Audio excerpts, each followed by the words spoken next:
Donc je m'appelle Dounia Issa, j'ai 34 ans. Je joue au poste d'ailier fort pivot, et je suis au Mans depuis 4 ans maintenant. J'ai commencé le basket assez tard, j'ai commencé vers 16-17 ans sur les playgrounds.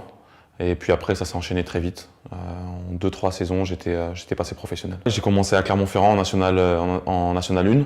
On a été champion, donc je suis monté en Pro B, toujours avec Clermont-Ferrand. On a re-été champion, donc je suis monté en Pro A. Je suis resté là-bas en tout 6 ans, puis je suis allé à Vichy, qui est pas très loin, avec qui j'ai connu 3 belles années. On a fait des super trucs sportivement, humainement. Puis après, je suis allé à Gravelines, où ça s'est très bien passé aussi sportivement, et après, je suis arrivé au Mans. Le Mans, je me suis vraiment tout de suite plu dans cette équipe et dans cette organisation.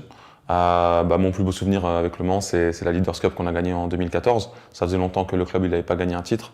On a gagné cette Leaders Cup et c'était vraiment un super souvenir et j'espère gagner d'autres titres avec ce club.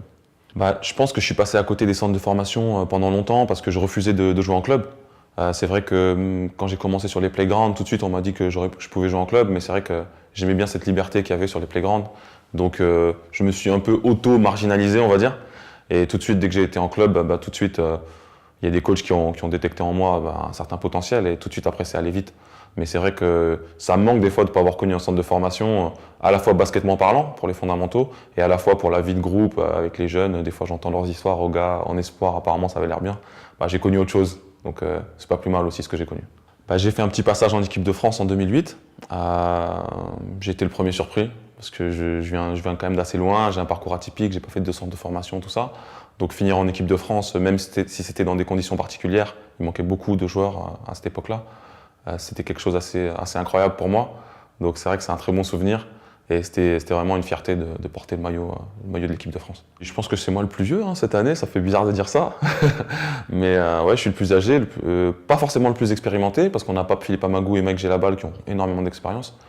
Mais en tout cas, je suis le plus âgé.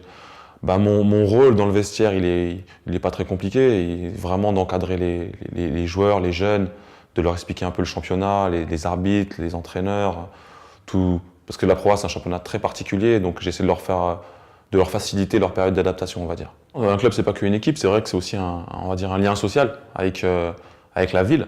Moi, j'habite à côté du Mans, mais c'est collé, j'habite à Changé.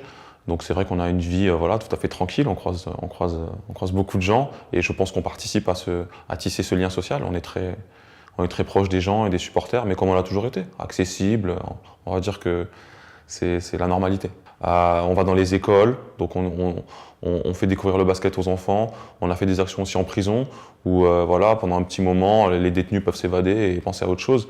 Donc c'est des petites choses, mais c'est important de donner de son temps et de son énergie pour des choses. Je pense que tous les joueurs qui sont un peu compétiteurs aimeraient marquer un club où ils passent en gagnant des titres et en ayant son maillot retiré. Maintenant, on sait que des fois, il faut beaucoup de paramètres. Il faut beaucoup de paramètres pour que ça arrive.